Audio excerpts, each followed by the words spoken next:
If you'd like to hear any lore whatsoever, make sure you're in the Discord, because once a week I ask a question, and the first person to get the question right or pick something that tickles my fancy gets to pick lore for the week. This week comes to us by way of Mr. Tom Flood, and it is on James, Dad from Fallout 3. Now, I was surprised when our boy Tommy said that he wanted to hear about James. I was surprised I hadn't done it yet.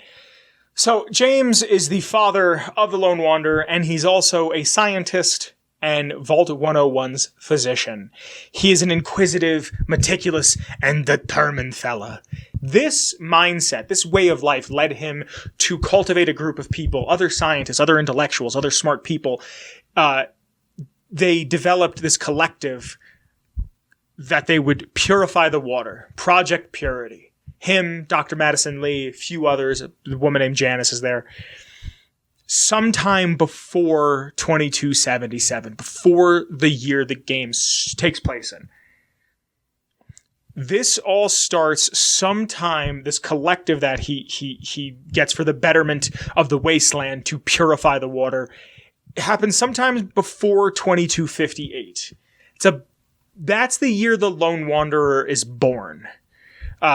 And when you leave the Vulture 19, so sometime prior to 2258, this occurs. And their base of operation being the Jefferson Memorial in DC.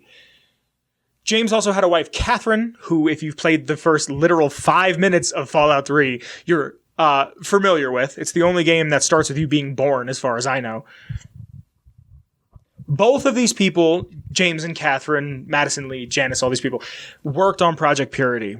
And at this point, sometime, like I said, 2258-ish, the Brotherhood gets to DC. They're in DC at this point, and they're watching out for Project Purity.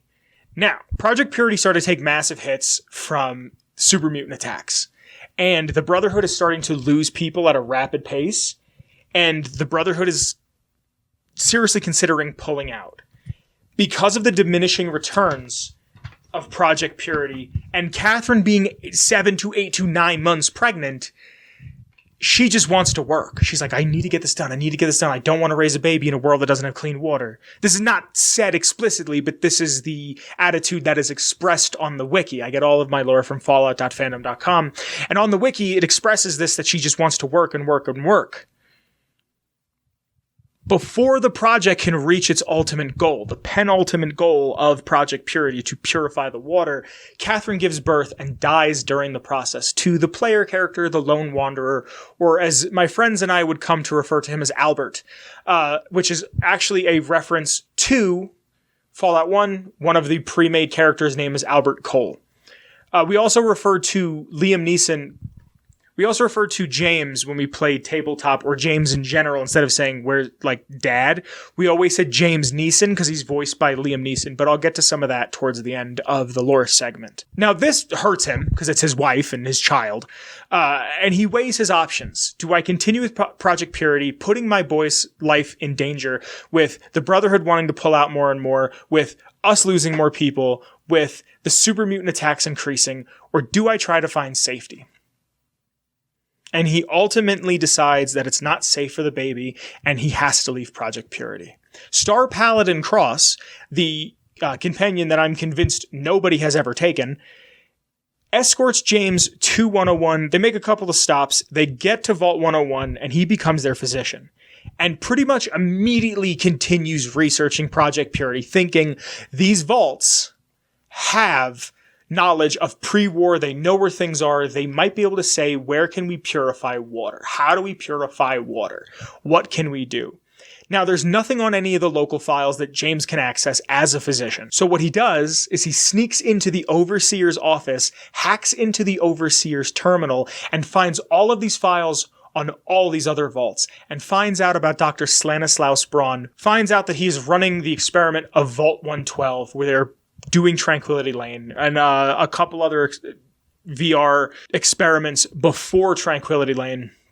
And he becomes enamored with this research, this man, and everything he has on him. And he also learns about the GEC. 101 doesn't have a GEC, And James sees this as something that could terraform land and purify water and change the way seeds grow and make them and make things grow rapidly and clean the air and help build. And he sees this and thinks this is a literal miracle. And it kind of is. Like, I get that this is fiction, but it's a miracle that this exists, right? And it does not leave his mind. So, after being in the vault for 19 years and raising his son, on August 17th of 2077, he decides to escape 101.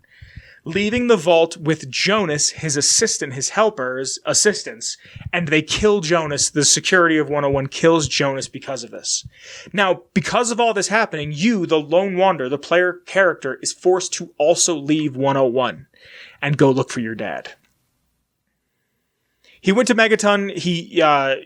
Your dad, James Neeson, goes to Megaton, meets with Colin Moriarty again. He meets Three Dog, and he eventually gets his way. He eventually decides that he needs the help of Dr. Madison Lee again to help restart Project Purity. He finds her, and she just doesn't see that it's worthy. She can't reconcile with the idea of doing it, and she says to James, I can't do it. You have to count me out on this project. He's upset, but he says, okay, that's fine. I need to make sure this project works. Goes to 112.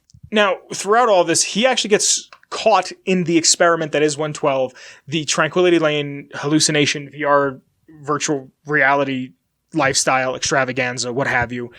And you, the player character, have to go get him out. He's disguised as the dog inside of the simulation.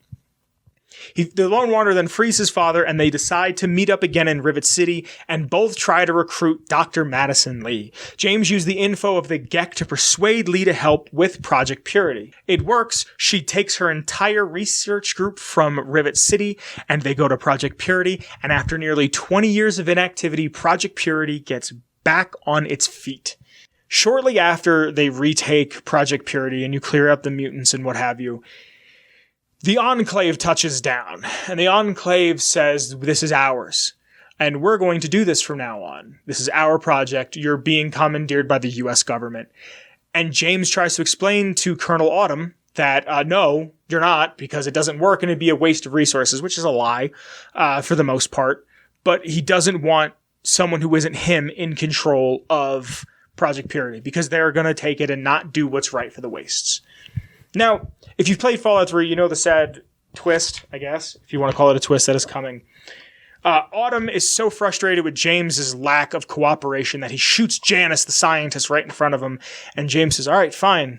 Beep, boop, boop, beep. Hits a couple buttons and opens up a radiation leak inside of Project Purity, killing everybody inside the research chamber except for Colonel Augustus Autumn. He sacrifices his life so Project Purity has a chance to last a little longer, and his son, the Lone Wanderer, can go on and purify the wastes.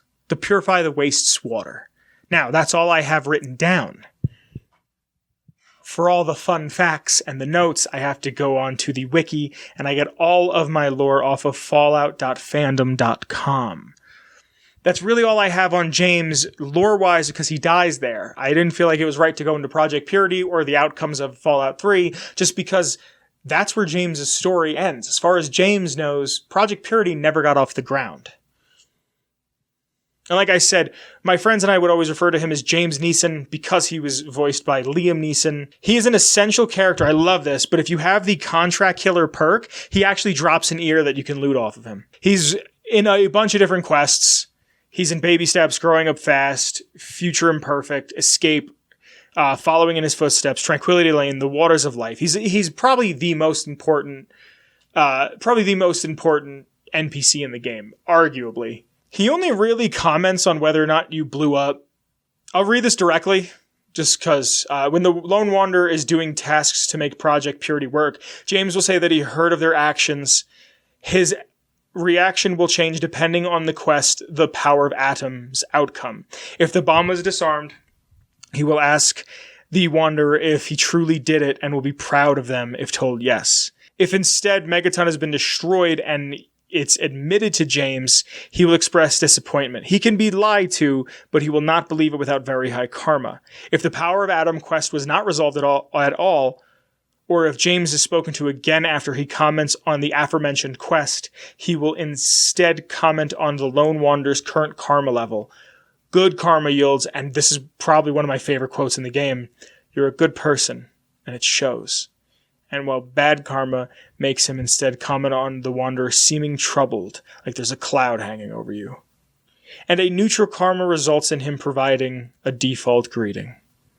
Just some quick notes. James's face is hidden by a surgical mask during the birth scene until the Lone Wanderer appearance has been configured, after which his race will match the characters. During the birth scene and during the quest baby steps, it's the only time James is ever seen without a beard. Holotape better days of him making advances on the Lone Wanderer's mother underneath the Jefferson Memorial can be found. I don't think I've ever seen that or heard that. After you free him from Vault 112, you can ask him what it's like being a dog inside of Tranquility Lane. And he says, "It has its moments, but I missed having opposable thumbs." In New Vegas, there is a picture of James and Catherine in Vault 21, which I actually talked about last week. He only appears in Fallout 3 and Fallout Shelter, and there's a photograph of him in New Vegas, like I just said. James is voiced by actor Liam Neeson, after whom the character is physically modeled. The role was written with Liam in mind and provided the dramatic tone for the entire game. Liam is absolutely amazing to work with, said Todd Howard, who is the executive producer of Fallout 3. "It's been a pleasure bringing the father to life and working with the wonderfully talented people at Bethesda on Fallout 3, said Liam Neeson. "I hope the fans of the franchise and game will be excited by the result." Damn! Liam Neeson, I was, and I don't like you very much as an actor, but fuck yeah. In the notes here, I don't know how much of this is actually canon, but at one point in development, the story of Fallout 3 was different and James would have become a super mutant. The Lone Wanderer originally never planned to be involved in Project Purity and was to encounter James at Vault 87, who would be in the process of becoming a mutant and would ask the Lone Wanderer to kill him. Holy shit. I never knew that.